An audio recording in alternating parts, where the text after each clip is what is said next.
Oh, my darling, oh, my darling, oh, my darling, podcast time. That's what it is. It's time for the podcast. Hello, this is Alexander, the podcast, episode 8.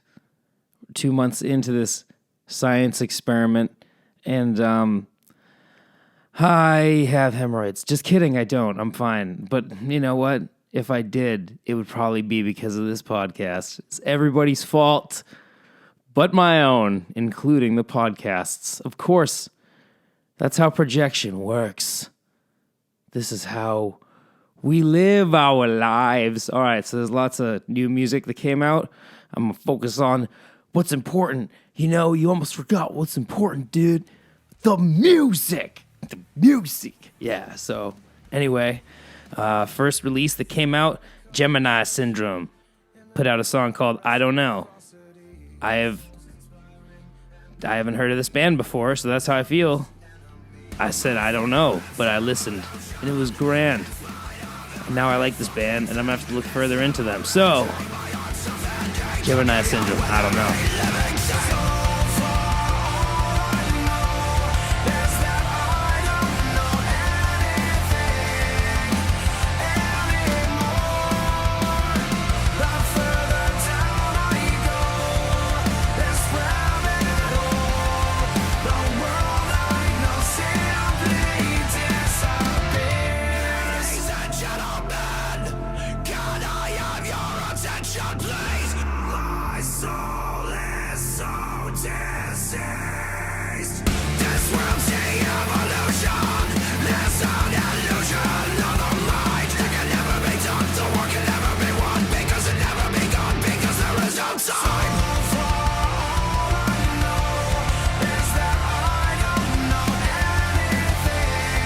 Yeah, I love that song.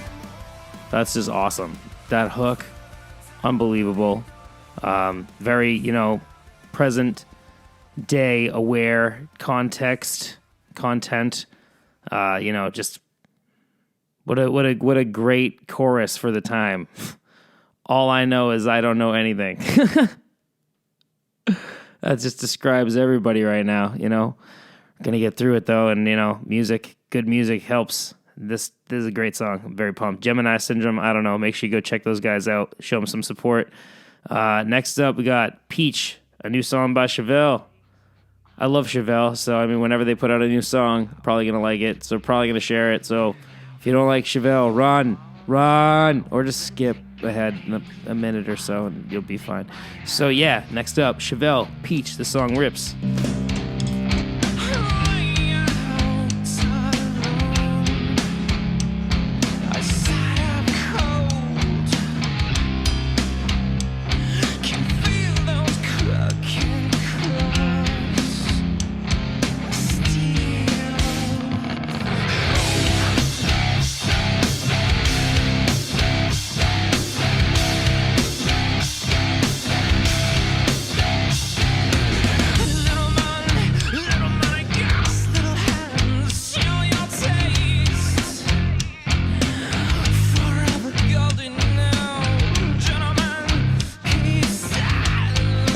I feel like they're just really perfecting their sound.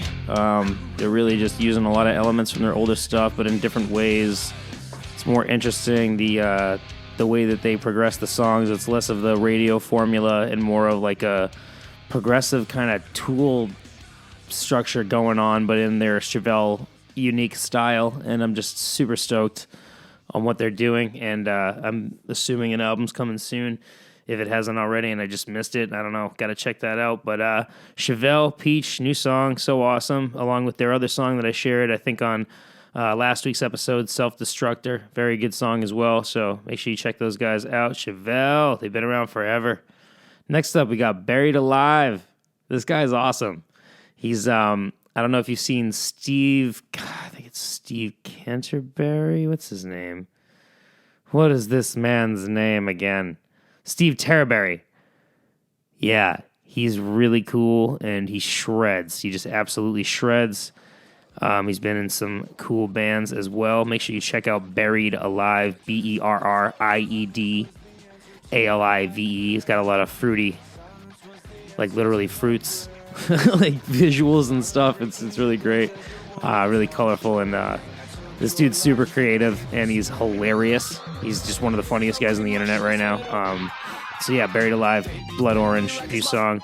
It's weird. Buckle up.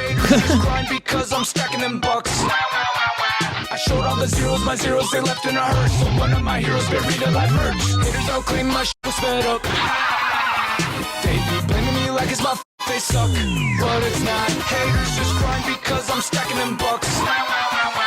We do a buck like that, I'm always like God. And like a banana, get treated like one. If you fuck with a berry, you are gonna get slashed. I don't give a fuck if you don't like me cause you are trash. So go sit down, shut the fuck up. I'm calling up pussies and holding them up. Keep talking till I bring it to your home. I promise no one will discover your bones. Violence was the answer to my nightmare. Yeah, if you get to know this guy's content and stuff, he's just very tongue-in-cheek and like in a new way, not like hair metal tongue-in-cheek. He's got a whole new thing going on. It's really cool and super interesting. So Buried Alive, make sure you check that out. Blood Orange, yeah, super smart dude. I think he produces all his own stuff and absolutely shreds. Or no, that was produced by. I just X'd out of the link. I think it was Glenn Christie or something like that. It was somebody special. But yeah, that song's really cool. He does a lot of cool stuff. He's got some crazy guitar tones, and just the way that he plays is next level. Next up, Papa Roach. They're doing stuff. They're doing lots of stuff. It's really cool to see another band that's just, been around forever and keeping rock and roll alive, doing their thing, and still putting out quality material. So, Last Resort Reloaded. This is really cool. It's a new take on the old song with a new artist, Jeris Johnson, who crushes it. So make sure you go and check out Last Resort Reloaded. Papa Roach, go check it out right now. Cut my life into pieces. This is my last resort. Suffocation, no breathing. Don't give a fuck if I cut my arm bleeding. Don't give a fuck running through my head. All these years wishing I was dead. Took a walk outside, made a million stand. Gotta see this through cause I can't say goodbye. I'm living on the edge, now I'm at my age. And if I come back, never be the same. Took a long time, now I'm so high. Don't believe me, look in my eyes. Cut my life into pieces. This is my last resort. Suffocation, no breathing. Don't give a fuck if I cut my arm bleeding. No, don't give a fuck if I cut my arm bleeding. This is my last resort. Cut my life in a million pieces. Walk through fire cause I got no reason. Yeah, don't kill me out cause I'm bleeding. Treat you So sick. Just so sick. I love it. I love the way they did that. Jacoby, the singer of Papa Roach, is just sounding better than ever. Like his pronunciation and the production on his voice is, it sounds so good. Like it just sounds amazing. And this dude Jeris Johnson has just he's got flow for days, for sure. And it's just very awesome. I love this take on the song. It's so different. It's not what I expected to see when I went in.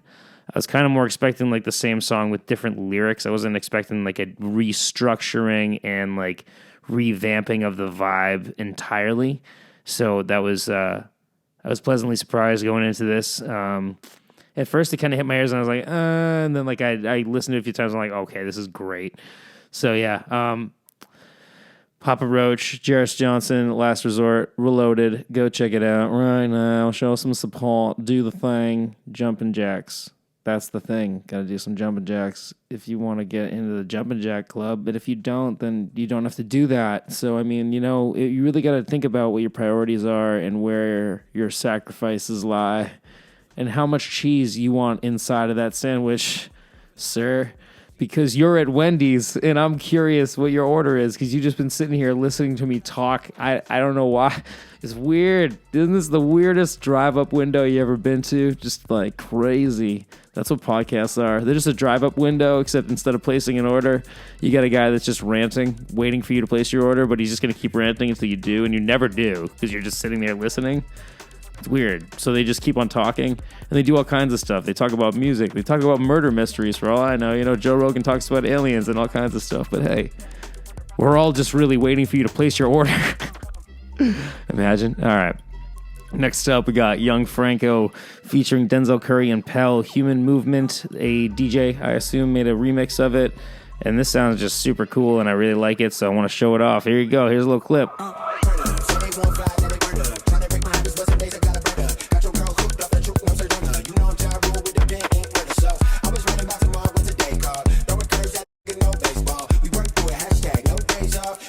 Feeling blessed, no base God. You singing on my lines, no fake bars, but I got dope in my folks reaching they gone. So before you wanna ride, take your bets, y'all on very thin ice with some really cheap steaks. Margarita, no fruit, we do very cheap dates. Don't give me bad news, but the head man great.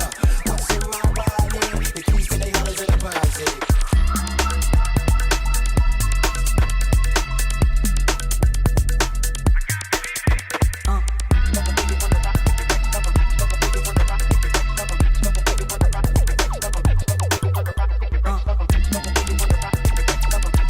Yeah, it's so cool.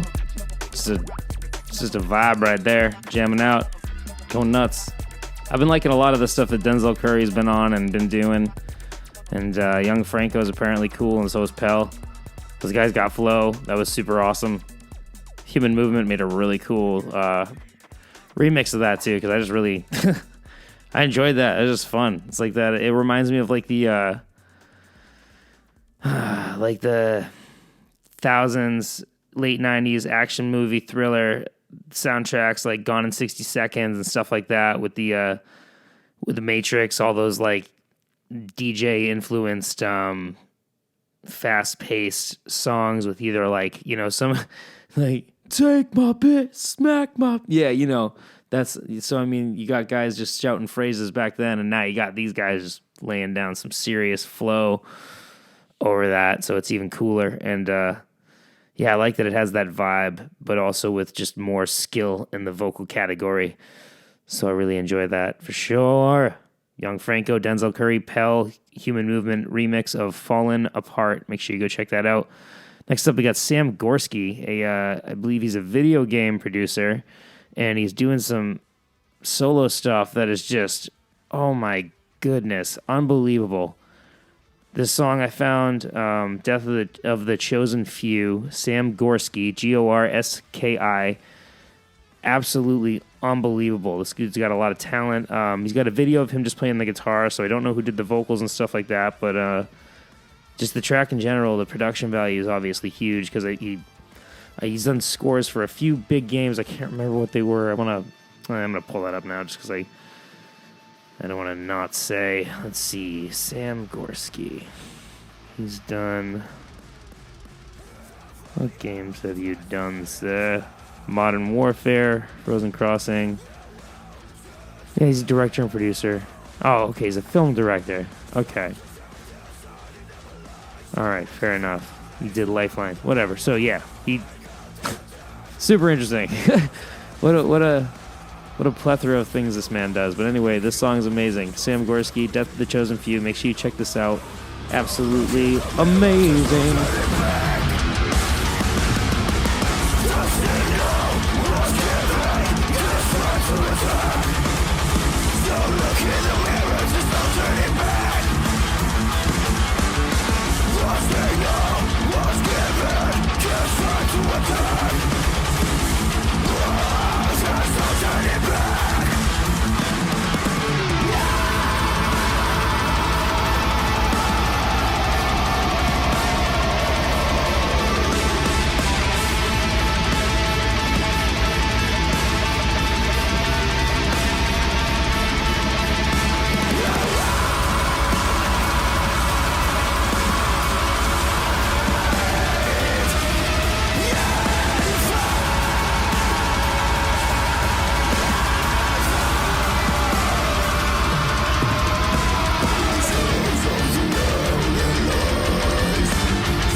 This is so sick. I can't. Oh my god. Just the production value and the composition on this is just next level. I can't. I can't get over that. Oh man. That was that's intense. It just reminds me of Dahlia and maybe like Black Dahlia Murder and maybe a few other bands. That's like mostly like, because I thought that's who, like when it came on I was like, did Dahlia put out a new album that's not quite as heavy? This is ridiculous. And it, like, of course they didn't, but you know, I just want more Dahlia all the time. Oh, Verminous, it's very great. I just like Verminous seems like it's bringing them, like Dahlia, in a direction that I really just love. So now it's just making me more excited for whatever they're going to put out next too, like even more excited for that. Because I just feel like they're like, okay, we understand what our fans want. We understand also in tandem with what we want to do. Because obviously, you know, I mean, artists they're going to just do what they want to do. And then if the fans don't like it, then they're going to try and do what the fans want to do. And then eventually they're going to find this balance of what they want that works with what the fans want. And I think Dahlia has just hit that stride now with Verminous, and I'm so stoked to hear whatever they're going to do in the future just after that. I mean, so blown away. But anyway, Sam Gorski has nothing to do with Black Dahlia, to the best of my knowledge, but he's a film director, and he's putting out some just unbelievable metal. Death of the Chosen Few is unbelievable. Reminds me of Dahlia, so that's why I brought them up. But anyway, make sure you go check out Sam Gorski, Death of the Chosen Few. Next up, I found a new Hyro the Hero song, and it's featuring David Draiman of Disturbed. It's just so good. It's so good. And the video is so good. I got the link in the description, so make sure you go check that out. It's so good.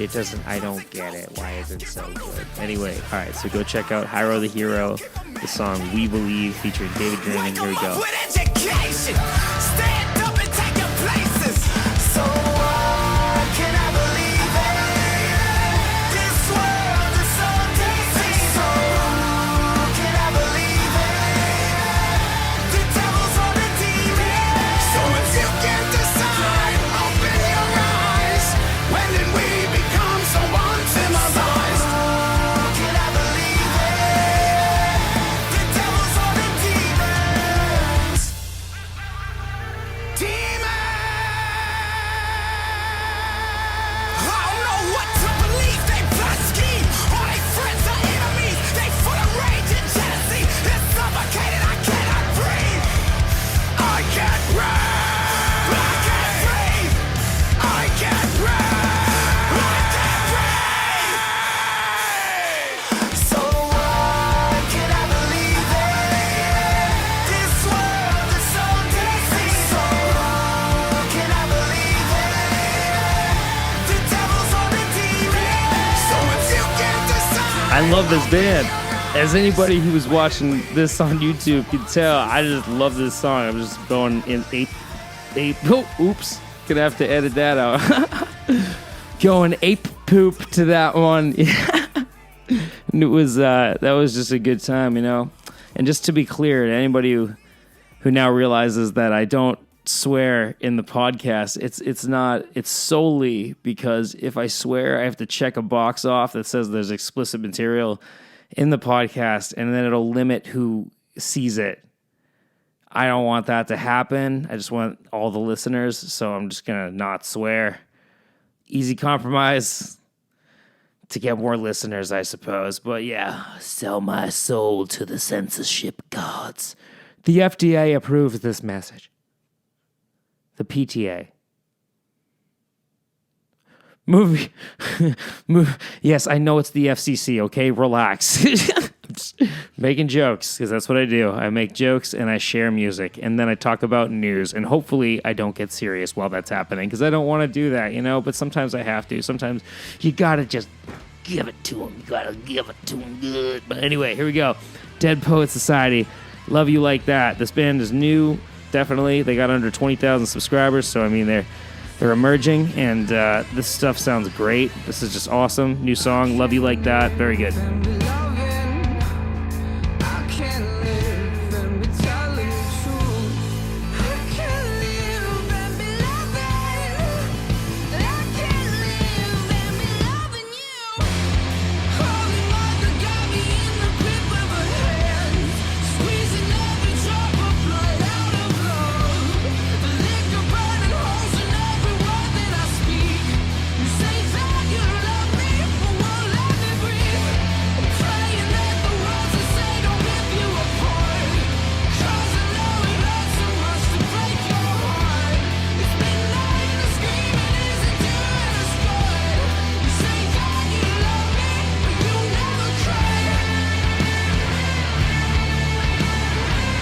It's like Highly Suspect with a higher ranged vocals. Dead Poet Society. Super cool. Yeah, I really like that. Again, it reminds me of Highly Suspect quite a bit. I don't know if you've heard of Highly Suspect, but they're an incredible band that you got to go check out right now if you haven't heard of them. But that very much reminds me of them, but they got their own style because the dude from Highly Suspect has a deeper voice than that guy, but I mean, they're both equally skilled. I'd say Highly Suspect has, better writing skills, but I think they've been around a great deal longer. So, we'll see where Dead Poet Society goes because very cool band name, very cool song. I really enjoyed that. So, yeah, Dead Poet Society, Love You Like That. Make sure you go check them out. Next up, we have Landon Tewers from The Plot and You put out some solo material featuring Rory Rodriguez of Dayseeker, and I thought the song was really good. I've not been I'm not always crazy about what Landon's doing. A lot of the music he's put out I felt was either kind of just trying to push boundaries for the sake of pushing boundaries or kind of felt like a carbon copy of what somebody else was trying to do.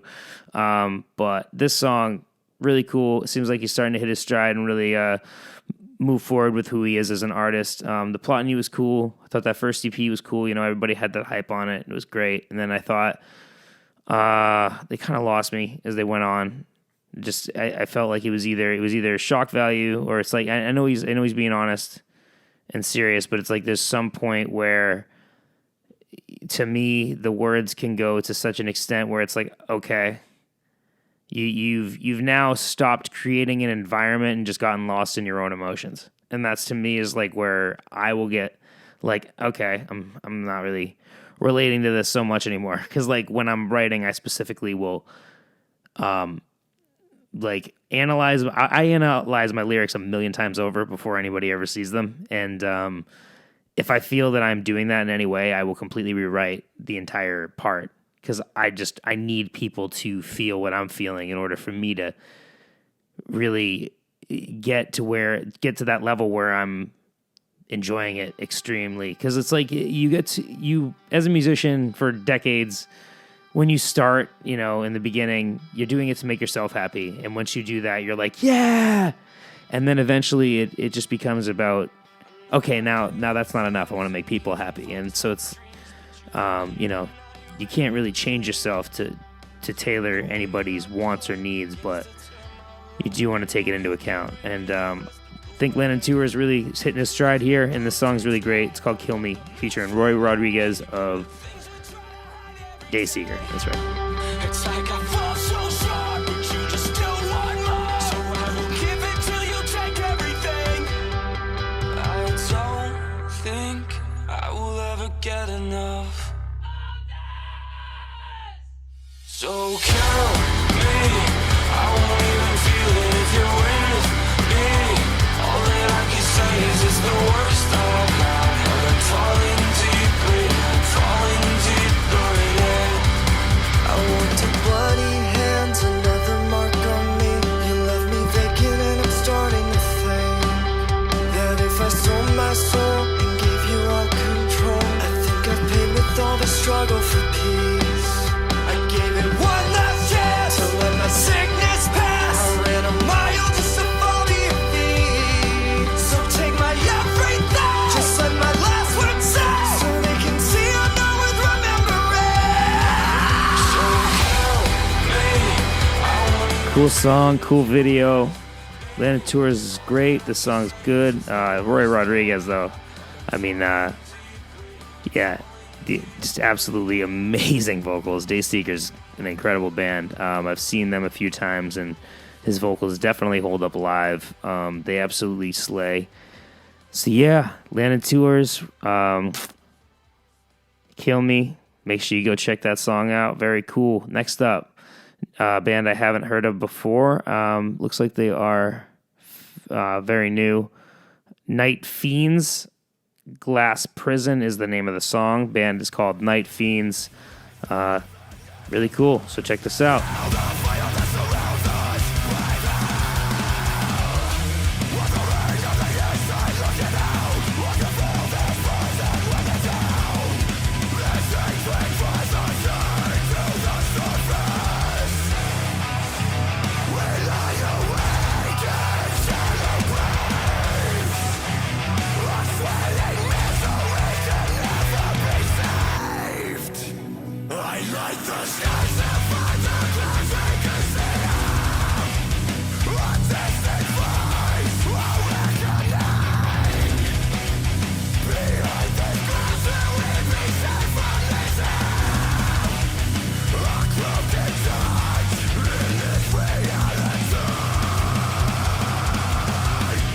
yeah, they shred. Super interesting band. Super interesting take on the genre.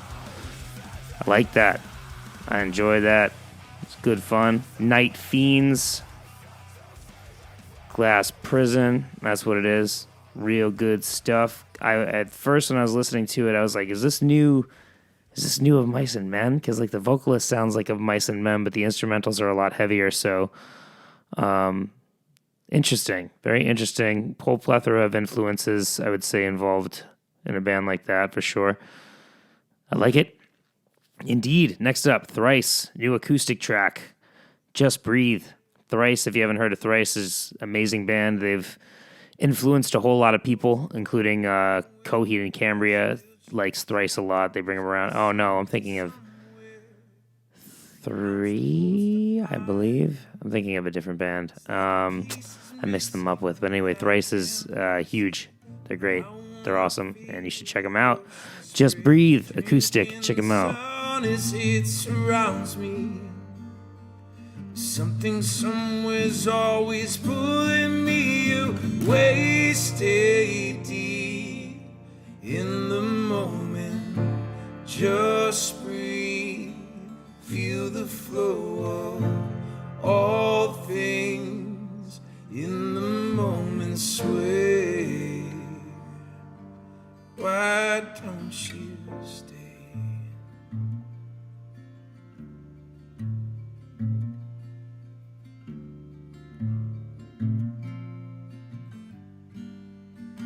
There's always something somewhere. It's breathing down my neck. And I could run forever and never shake it. There's always something somewhere. Yeah, real beautiful. Thrice has got a lot of good stuff. They're kind of like one of the slower bands that all the kids who like the heavy stuff respect, because they make very quality, good sounding melodic music and very good stuff. I really like the song Hurricane by them as well. They got a lot of really emotional, really heartfelt, great music. So make sure you check out Thrice. That song is called Just Breathe Acoustic. Next up, we got Left to Suffer. This band's been around. They're heavy as heck, and they do a lot of... I said heck, and like it just didn't feel right when I said it. I was like, oh, goodness. And I said goodness, and then that also didn't feel right. Oh, one day I'll be able to swear, and then it won't matter who hears it. I don't know why. Well, maybe I should just not swear. That won't be true. Because like you don't want kids to swear, because then they just use them incorrectly. But if we didn't make it a big deal, like if they didn't know that it was a problem for them to use those words, then they wouldn't feel a need to do it. You know what I mean? If it was like, if the F word was as common as the word apple, you don't see kids walking around like, apple, huh? I said apple, ha ha ha. You know, it'd be the same thing. It'd just be another word that they wouldn't say because they would never need to say it. But we got to make a big deal out of everything here in America. Let everybody know exactly what it is that they're not supposed to do, so that anybody who's feeling like they wants to break the rules at any given moment will be like, okay, well, I could do this, or this. And like that just inevitably happens, especially with kids, every time. So what are you going to do? But anyway, Left to Suffer, Anger, very good song. I like it. It's cool. Check it out.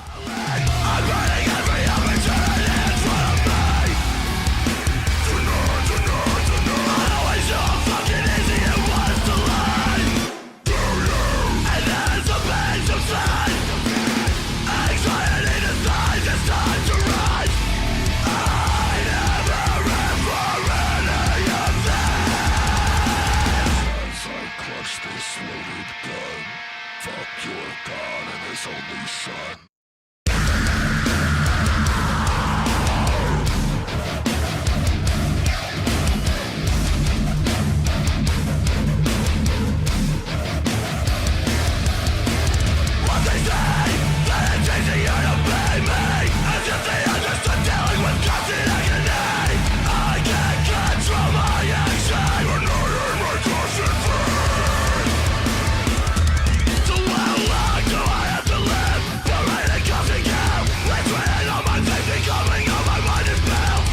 Very sick. Left to Suffer, Anger.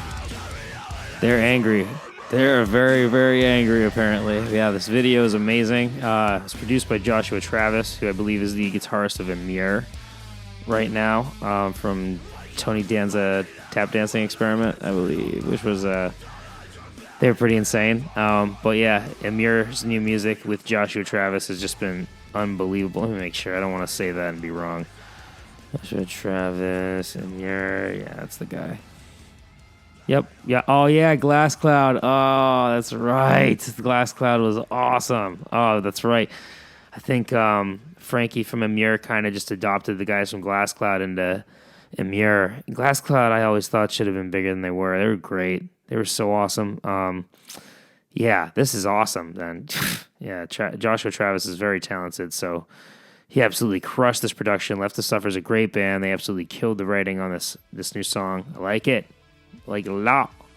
Next up, a new band I haven't heard of called Wheel, Wheel. The song's called Hyperion. Very cool, very cool. Let's check this out. Hasten the acceptance of our own mortality.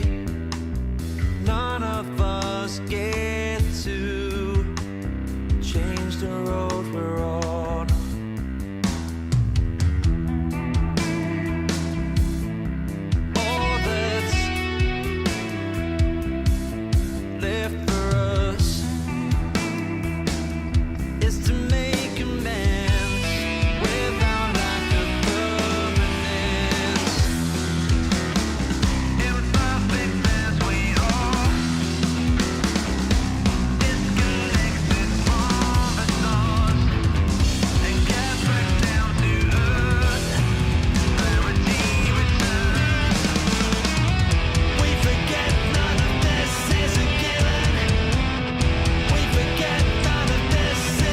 Very cool, kind of like a softer Tool,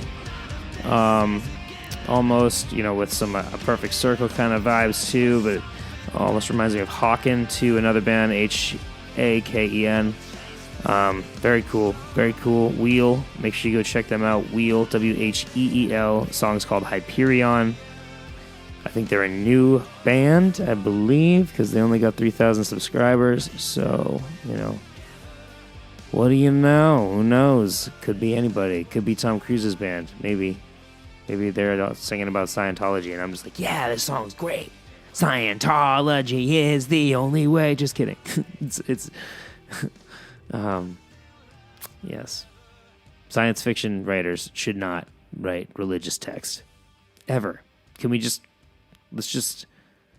if you spend your time writing thousands of nonsensical science fiction books,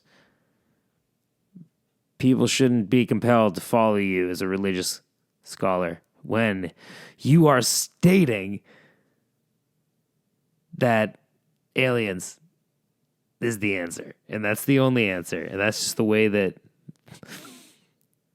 Go watch the Scientology documentary on Netflix if you're not sure what I'm talking about. It's very weird. Going clear. Yeah, anyway, very crazy. How did I get on that?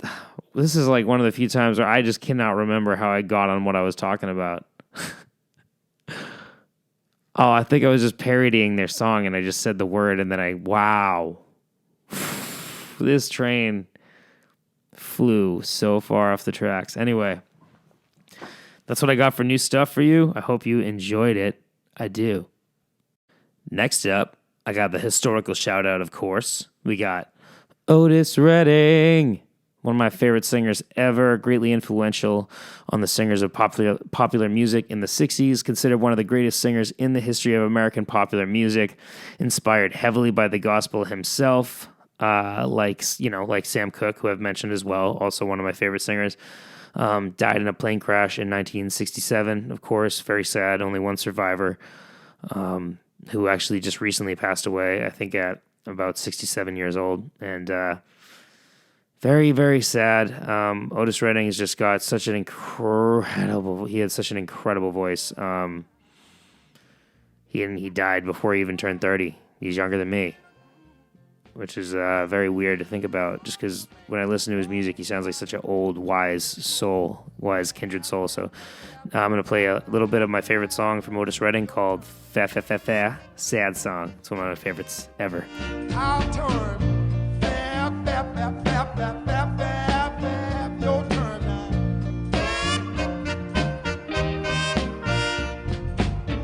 All my life, I've been singing them sad songs, trying to get my message to you. But this the only song, y'all, I can sing. And when I get to singing my message to me, to you, it goes bap, bap, bap, bap, bap, bap, bap, bap, bap. Your turn now. It's a lovely song, y'all. Sweet music, honey. It's just a line over. It tells a story, baby. You got to get the message, a strong message, honey. A lovely line, baby. I'm a worthy line. Watch me. Yeah, I adore this man. I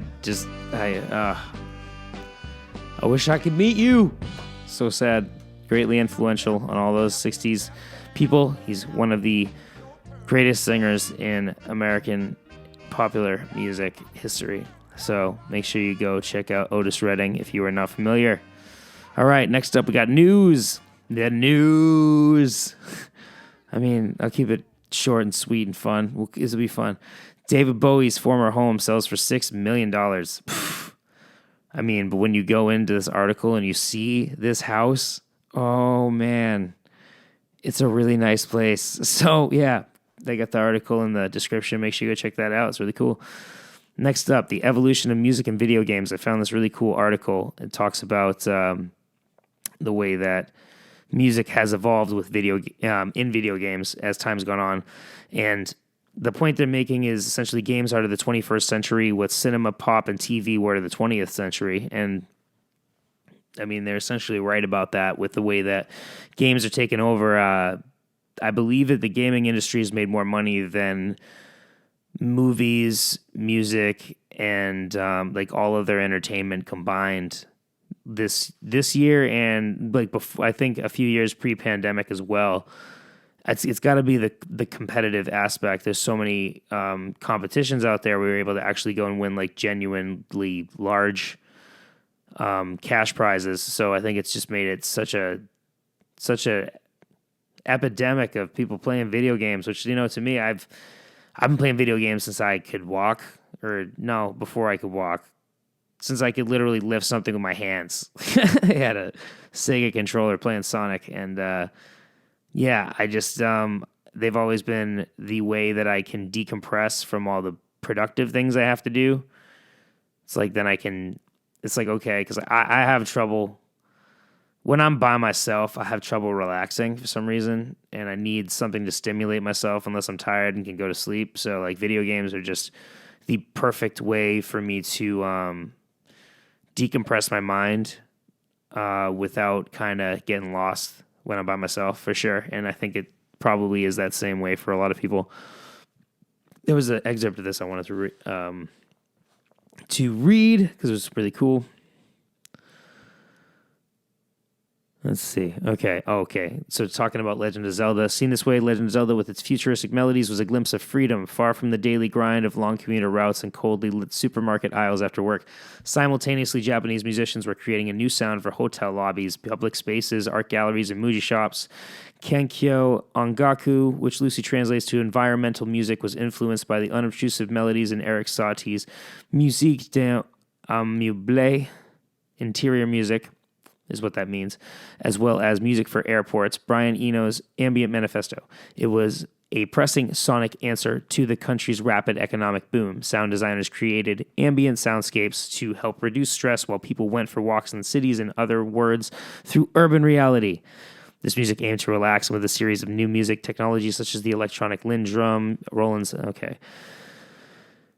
All right. So this is essentially how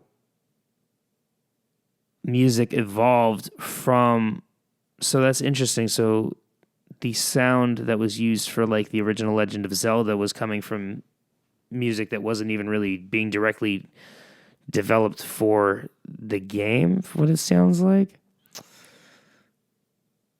Oh no, that's a different subject. All right. Meanwhile, soundtracks, sound effects far removed from the blocky, clumsy tones of Nintendo Entertainment System became more varied and encompassed genres such as classical music, techno, jazz, and much more.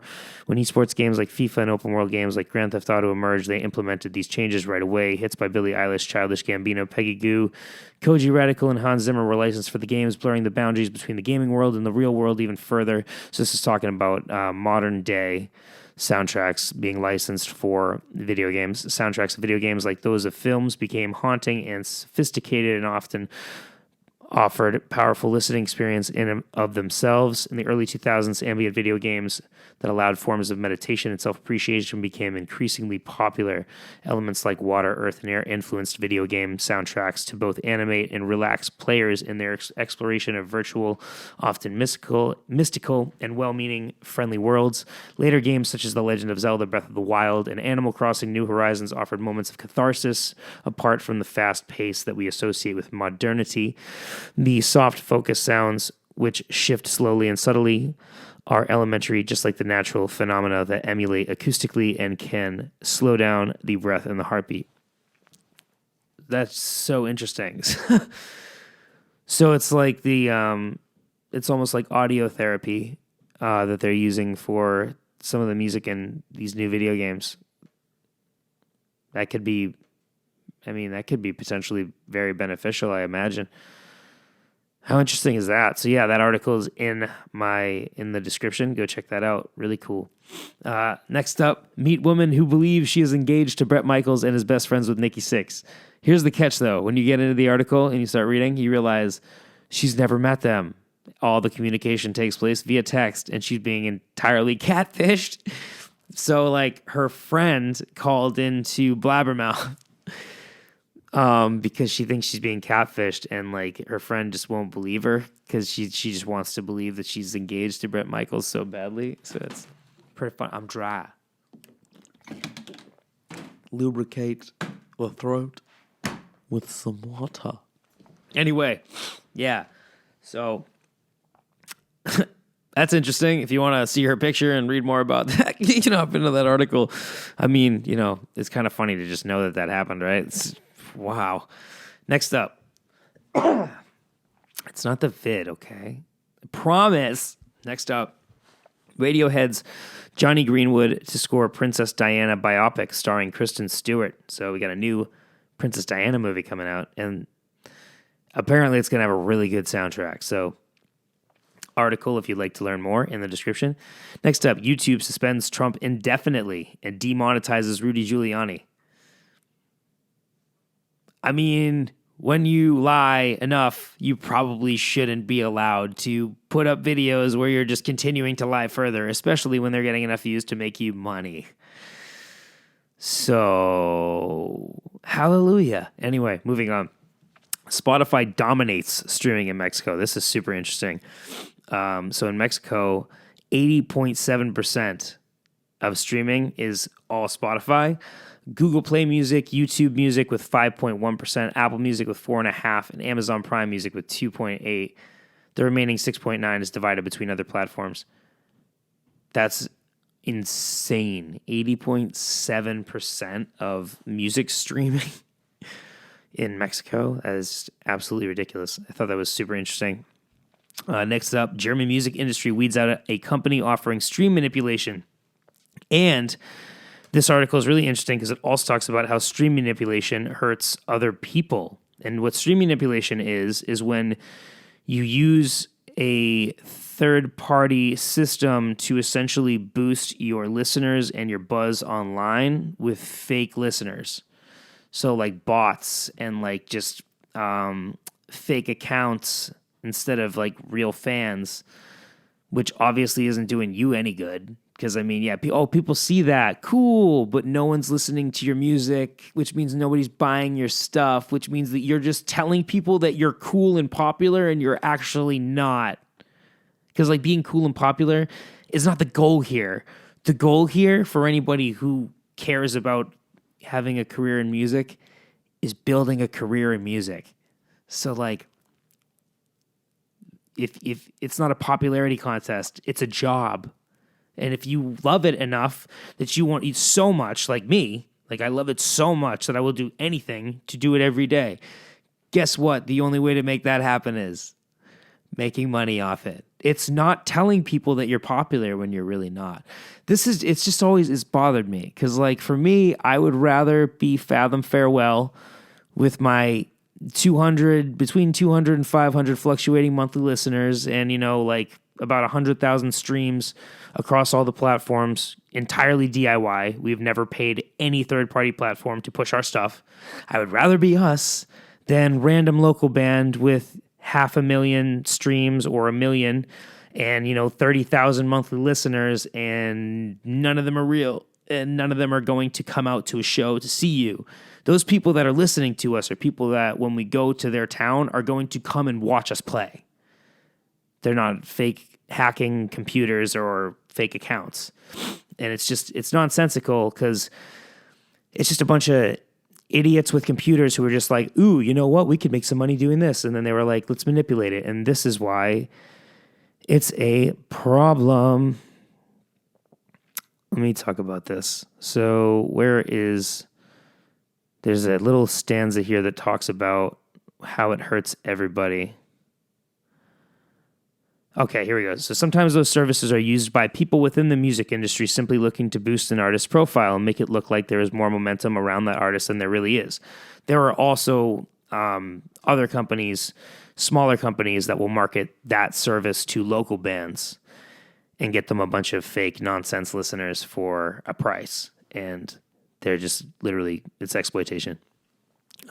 However, because of the way streaming monies are shared out each month, such manipulation can also be used both within and from outside the music industry to fraudulently grab a portion of the monthly digital pie, taking royalties away from everyone else in the music community.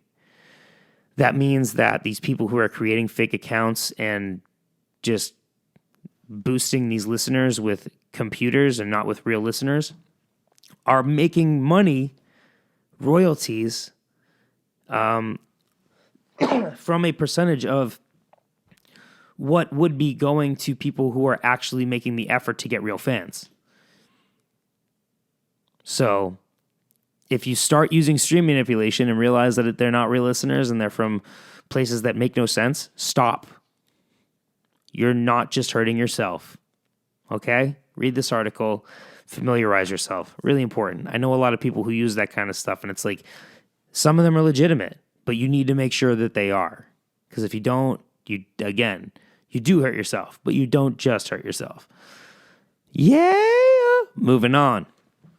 Next up, there's an app called Next. This is pretty cool. That's been updated with Throwback Thursday notifications for forgotten songs. So essentially it uses based on the artists that you like and what you've listened to throughout your life, it will compile playlists based on songs that it thinks you may have forgotten from your childhood or like nostalgic times.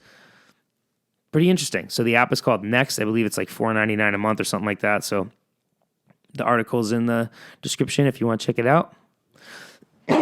Oh, my throat gets so dry when I talk for a while. Oh my God. Yes. This next one's pretty cool. Primary Wave buys Legendary Sun Records in $30 million deal, including masters for Johnny Cash and Jerry Lee Lewis. So that's a huge purchase.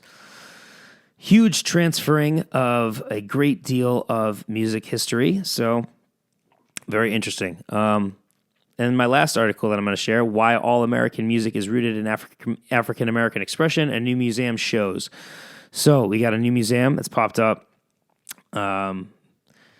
This is something that most people know. I mean, music like popular, not all music, but music as we know it, popular music, whether it be rock and roll, hip hop, maybe not country,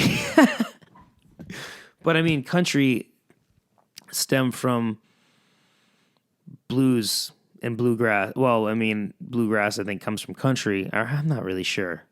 I'm not really sure which one came first, the chicken or the egg, the bluegrass of the country. But regardless, country and bluegrass definitely come from blues.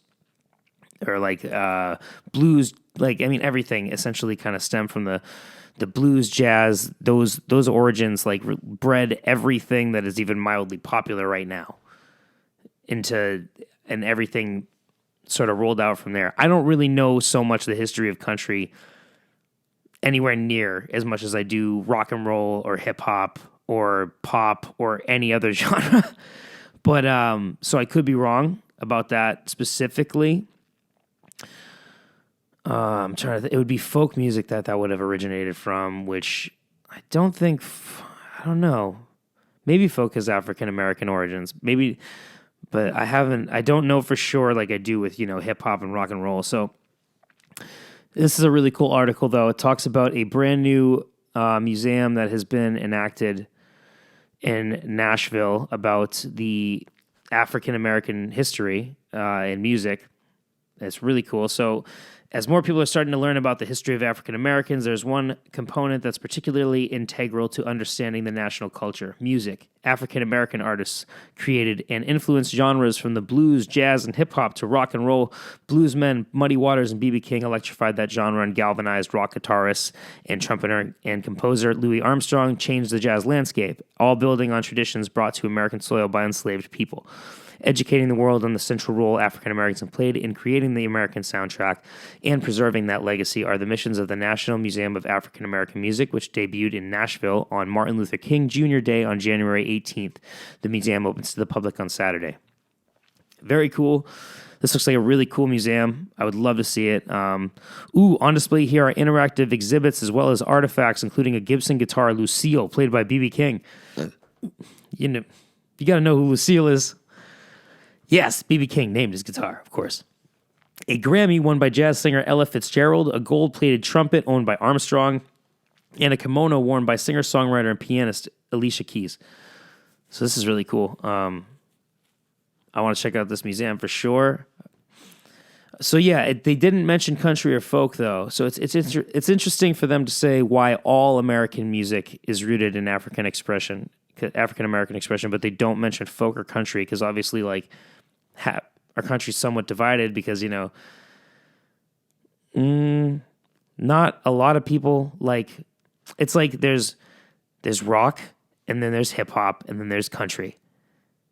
And then there's a mixture of those people that like electronic music.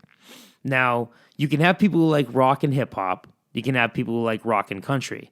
You can have people who like hip hop and country. But you never really have people who like all three. You never like have people who like hip hop, rock, and country. It really does not happen. So it's interesting because they're not talking about any roots from African Americans in country music, but that's also a very prominent. You know what? I'm curious if it's. I'm curious. It may very well be. Is country music rooted in African American tradition? All right. Historians acknowledge that country music is derived from a melting pot of cultures. Mountain or hillbilly music in particular combines the ballads and folk songs, folk, brought to the South by immigrants from the British Isles in the 18th and 19th centuries and rhythmic influences of African immigrants. So white and black. So country music is just a melting pot. That's interesting. But yeah, I mean, rock and hip hop are pretty much, and even pop music are pretty much predominantly all coming from the African American culture. So they did have a hand in country. So I mean, yeah, that's an accurate statement that all popular American music is rooted, at least in part, in African American expression. And I mean, country is the only one that it's in part. Everything else is entirely. Very interesting. Very cool. Got to give the culture the credit that it deserves. I think that if there are reparations to be made, because I mean, you think about it, like I personally have never been racist. I've never done a racist thing in my life. My family has never been racist. We were Jews. My mom's family were Irish and Italian. None of my family are rooted like, deeply in America or England or, where the racism was really taking place. So it's just, people see me and I'm white, and they're like, I don't feel bad for who I am, but I know who I am and I know I'm not in any way racist. So what I'm saying is that I don't feel that like I owe an apology to African Americans because I've never done anything but be sweet and kind and nice to them like I would my own family. You know what I mean? It's just ridiculous that anybody would see the color of someone's skin and treat them differently. They're still blatantly a human being. They have a face. They have hands. They can shake your hand. They go to shake your hand because guess what? They're human beings that were raised in the same like courtesies that I will never for the life of me ever understand how people could ever see the skin tone of somebody else's and just feel resentment. Like, why would you want everyone to look the same? What a nightmare. What a nightmare world that we would live in if every human being looked the same. And there are people who violently want that. And there have always historically been that. And I think it's just because people are aggressive and they see someone different from them and they're like, oh, you're not on my team. But they are on your team. We're all a team. If it's living and it's in front of you or it's anywhere that you can see it or feel it or know that it's there, it's on your team. We're taking care of this planet and each other and being happy because good energy does good things and bad energy does bad things. And I want to do good things. And if you don't want to do good things, then jump off a cliff, please. Not joking. Or, no. Don't jump off a cliff. I am joking. What I'm not joking about, go to therapy. Go to therapy. And if after years of therapy, you seriously can't stop wanting to do terrible stuff, then yes, please rid us of your existence. But nobody who really looks into themselves and really takes the time to do the work in their head that they need to do to be okay is going to have that happen. So it's not going to be you, no matter how bad you are. You villain, you cretin. Anyway, gonna wrap it up with some industry commentary. Yeah. To anybody who wasn't going to shows pre-COVID, you're not gonna know what I'm talking about. Especially like heavy music shows. There's just this division in the scene. There's this terrible division in the scene that I've never understood, and it's always been there. The hardcore kids and the metal kids. It's the dumbest thing in the world. It's the dumbest thing I've ever heard in my life, if there's any sort of division between people who like different genres of music. It's just as obscene as thinking about people who don't like each other because of the color of their skin. It's just finding shallow, superficial, stupid things to be mad about and not like about somebody. And you say, oh, well, they like that kind of music. They must be like this. No, they mustn't. No, they mustn't. You could not be more wrong. Everyone's different, and everyone from every sort of walk of life can be found liking any number of things that you like, no matter who you are. There's so many combinations of people. I shouldn't have to explain this. Regardless, when shows come back, I will accept none of this division. I will accept none of it. I will go to whatever shows I want to go to. And I know all of the staff at all of the venues, and if you have a problem with it, you can take it up with me and them if you'd like. But I will do whatever I please. I don't like this idea that I should stick to the shows that align with the genre that I like or whatever. I'll support whatever I want to, and I'll go wherever I want to. And I would really like to have a conversation with anybody who has an issue with that. I mean, if there's anybody who thinks that I have wronged them or I have, I'm wrong here, and then I'm saying that, people should hang out that shouldn't, you're wrong. Everyone should love each other, and everyone should be happy. And music is music, and genre doesn't matter, and everybody should be happy and be able to be friends with anybody that they want to be, and anybody should be able to go anywhere that they want to without having to worry about getting their face wrecked by a crowd killer. Yeah, that's a thing that happens at hardcore shows, too, that I really just can't stand. You have people, usually girls, 14 to 15, 16-year-old girls standing along the side of the crowd. And you have these grown men who feel that they need to flail their fists hard enough at the crowd to punch these girls in the face. I've seen these girls get thrown over tables or chairs. Yeah, that happens at these shows. Why does that happen? You know why that happens. Because the people who do it are pieces of SHI bleep. That's what they are, period. That's the only reason you're a delinquent, juvenile idiot who needs therapy. Go to therapy. Or try throwing me over a table. I'd like to see that. I would. I'm sorry to get so worked up, but I cannot stand this. I've had hardcore kids because I'm not in a hardcore band, and my band doesn't play hardcore music, and we play bigger venues with people that come to the shows.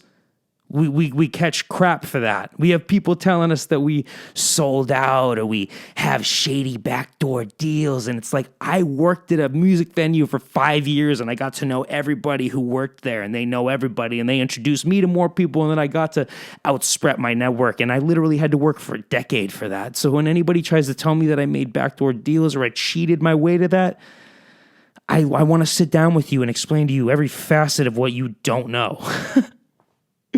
Because that'd be fun for me. And I'm down for adult civil conversation with anyone. But what I am not down for is the talking of the trash. Let's take it out. Because I'm done with it. I'm so done with it. I'm going to love the crap out of every one of you. I'm going to go to these shows and I'm just going to hug you. I'm going to hug everybody. I'm going to hug you. If you got a problem with that, I'm not going to force hugs on people. If you want a hug, you get a hug. You want some love, you get some love. I will be happy and nice until someone's not happy and nice to me. Because then, we can have a conversation. Adults. But this line drawn in the sand between the genres, I'm going to wipe that. I'm going to wipe that off the map. It's going to be gone. So peace, love, harmony. It's going to be a good time. We're going to have a great time when these shows come back in the next few months. Touring, I think, is going to take until fall, but I think local shows are probably going to come back in the next few months with the vaccinations going around. That seems to be the prediction from the people that own venues right now. So, buckle your seatbelt, friends. I love you all. I don't mean to get worked up and mad, but I just like to... When people like to get all stubborn, I'm just like, I'll be stubborn too then. You wanna be a stump in the mud? I will literally be a boulder. That's what it is. And the fact is, I'm not going to lift my foot on this one. We're all going to be friends and get along, no matter what your genre is. And if you don't want to be friends and get along, you're going to end up being the outcast. And you're just going to sit in your room wondering why you're so angry. Because nobody's going to want to listen to your crap. I don't know. I've been mad too. I'm not perfect. I'm very far from perfect. But I just want everybody to be happy. And I just remember being so tired of this anxious feeling in my chest of wondering what group of people are going to be at shows that I have to work or be at or want to go to. No more. No more of that. I ain't going to play that game anymore. I'm just going to go where I want to, and we can have a conversation. And whenever I get to somewhere in person, it's like people stop doing this angry thing they do with me on Facebook. People love to get mad at me on Facebook, and they never, ever, ever, ever do it in person. And I would love to see it happen because I'm mad too, man. And I don't say things on Facebook that I will not say to your face ever. That's the thing that lots of people like to do. I learned very early in my life, you don't say things you don't mean. And you don't say things anywhere that you wouldn't say to somebody's face. But I don't know why nobody else learned this lesson. Not nobody else, but there's a lot of other people in the world that did not learn this. You don't say things to people you would not say to their face. Ever. Because one day you're going to get called on that. That person's going to be in your face. And they're going to know that you said whatever you said. And they're going to be like, hey, you want to say that again?